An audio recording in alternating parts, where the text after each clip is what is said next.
നമുക്കെല്ലാം പ്രിയപ്പെട്ട സിനിമ കലാ സാംസ്കാരിക മേഖലയിലുള്ള പ്രതിഭാശാലിയായിട്ടുള്ളൊരു മനുഷ്യൻ നമ്മെ വിട്ടുപിരിഞ്ഞിരിക്കുകയാണ്. കുറച്ച് മുമ്പ് ഞാൻ നേരിട്ട് വീട്ടിൽ പോയി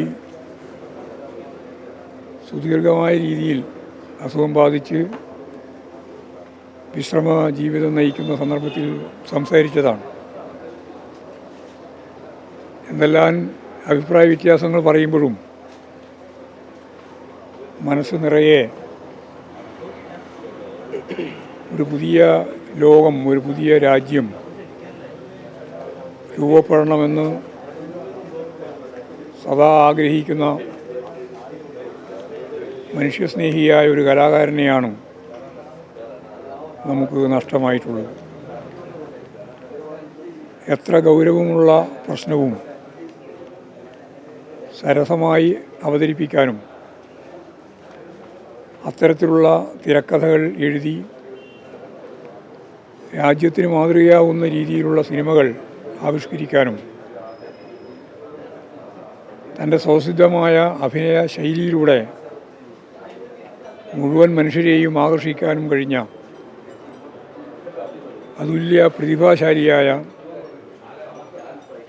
സിനിമാ മേഖലയിൽ സർവതലസ്പർശിയായ രീതിയിലുള്ള തൻ്റെ കഴിവ്, ശേഷി പ്രകടിപ്പിച്ച മഹാനായ ഒരു കലാകാരനെയാണ്. അദ്ദേഹം നല്ല നടനാണ്, നല്ല തിരക്കഥാകൃത്താണ്, നല്ല സംവിധായകനാണ്, നല്ല വിമർശകനാണ്. സാധാരണ മനുഷ്യരുടെ ജീവിതം കൃത്യമായിട്ട് അവതരിപ്പിക്കാൻ കഴിയുന്ന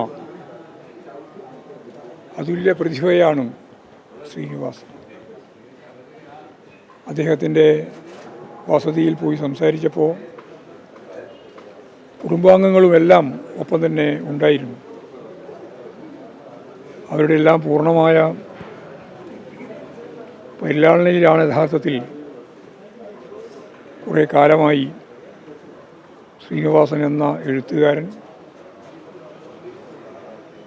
നടൻ, സംവിധായകൻ, തിരക്കഥാകൃത്ത് അദ്ദേഹം അങ്ങനെ ജീവിച്ച് പോയത്. ആ കുടുംബത്തോട് അവരനുഭവിക്കുന്ന ദുഃഖത്തിൽ പങ്കുചേരുകയാണ്. സിനിമാ ലോകം തീർത്താൽ തീരാത്ത നഷ്ടത്തോടുകൂടിയുള്ള ദുഃഖത്തിൽ ഞാനും പങ്കുചേരുന്നു. നമുക്ക് കേരളത്തിന്, മലയാളത്തിന് വലിയ സംഭാവന നൽകിയിട്ടുള്ള, പകരം വെക്കാനാവാത്ത ഒരു സാംസ്കാരിക കലാ സിനിമാ പ്രവർത്തകനെയാണ് നമുക്ക് നഷ്ടമായത്. അദ്ദേഹത്തിൻ്റെ സ്മരണയ്ക്ക് മുമ്പിൽ ആദരാഞ്ജലികൾ അർപ്പിക്കുകയാണ്. തീർച്ചയായും കേരളത്തിൽ ഓരോരുത്തരും നഷ്ടബോധത്തോടു കൂടിയാണ് ഇന്ന്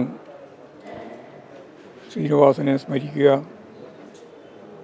ശ്രീനിവാസൻ്റെ സ്മരണയ്ക്ക് മുമ്പിൽ കേരളവും സാംസ്കാരിക മേഖലയാകുകയും തല കുനിക്കുകയാണ്.